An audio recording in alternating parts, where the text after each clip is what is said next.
একবার স্বামীজির এক ভক্ত স্বামীজিকে জিজ্ঞাসা করিলেন, স্বামীজি, মানুষের আত্মা কি?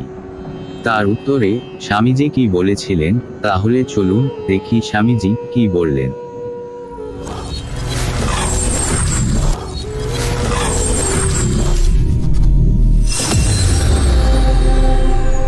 মানুষের আত্মা কি?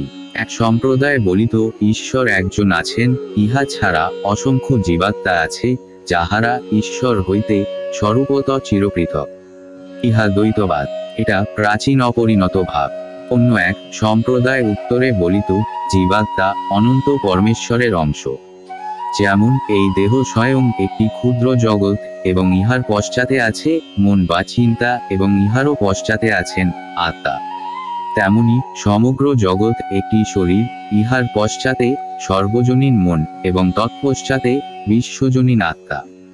যেমন এই দেহ সর্বজনীন দেহের একটি অংশ, তেমনি এই মন সর্বজনীন মনের একটি অংশ, এবং মানুষের আত্মা বিশ্বজনীন আত্মার পরমাত্মার অংশ।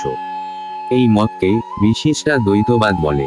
এক্ষণে আমরা জানি বিশ্বজনীন আত্মা অনন্ত, অসীম বা অন্তরের অংশ কিভাবে হইতে পারে, ইহাকে কিভাবে ভাঙা যায়, ভাগ করা যায়। ইহা খুবই কবিত্বের কথা হইতে পারে যে আমি অসীম অনন্ত পরমেশ্বরের একটি স্ফুলিঙ্গ, কিন্তু চিন্তাশীল মনের কাছে ইহা অসম্ভব। অনন্তকে ভাগ করার অর্থ কি? ইহা কি কোনো জড়বস্তু যাহা তুমি খণ্ডিত বা পৃথক করিতে পারো? অনন্তকে কখনো ভাগ করা যায় না। যদি ইহা সম্ভব হইত, তাহা হইলে ইহা আর অনন্ত থাকিত না।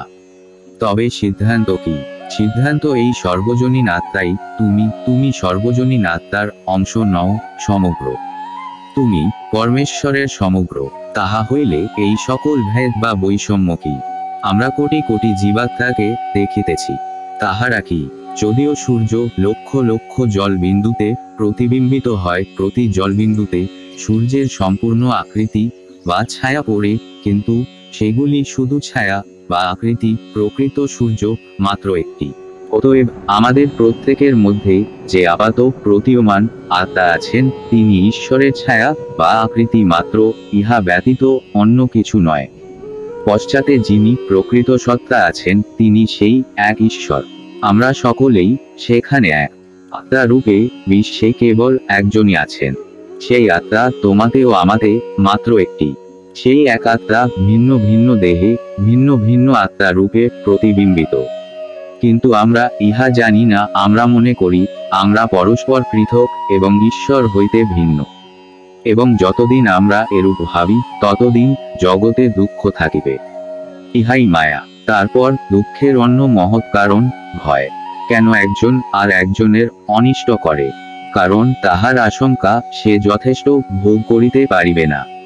একজন আশঙ্কা করে যে হয়তো তাহার যথেষ্ট অর্থ হইবে না, এবং এই আশঙ্কাবশই সে অপরের অনিষ্ট করে এবং অর্থ লুণ্ঠন করে।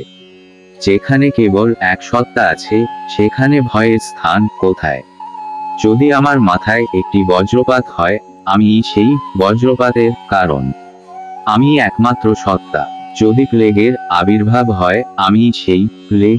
যদি একটি বাঘ আসে, আমি সেই বাঘ।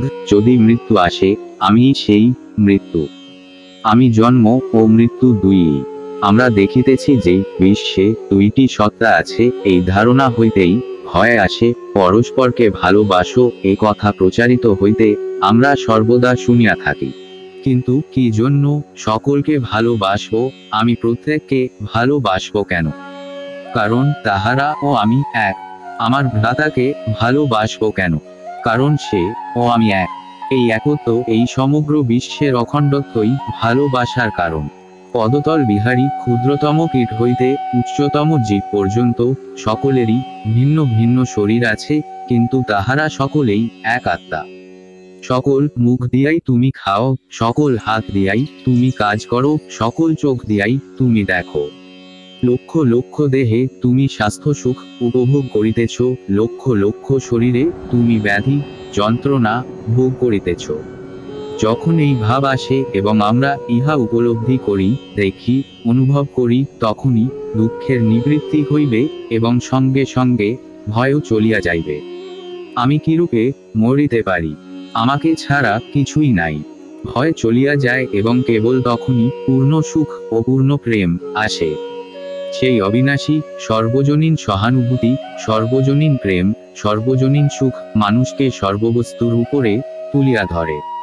ইহার কোনো প্রতিক্রিয়া নাই, কোনো দুঃখ ইহাকে স্পর্শ করিতে পারে না। কিন্তু জগতের এই সামান্য পান ভোজন সর্বদাই একটি প্রতিক্রিয়া আনয়ন করে। ইহার সমগ্র হেতু এই দ্বৈতবাদ। বিশ্ব হইতে ঈশ্বর, ঈশ্বর হইতে আমি পৃথক এই ভাব। কিন্তু যে মুহূর্তে আমরা উপলব্ধি করিয়াছি যে আমি তিনি, আমি বিশ্বের আত্মা, আমি চিরসুখী চিরমুক্ত, তখনই আসিবে প্রকৃত প্রেম। চলিয়া যাইবে সব ভয়, অবসান হইবে সকল দুঃখের।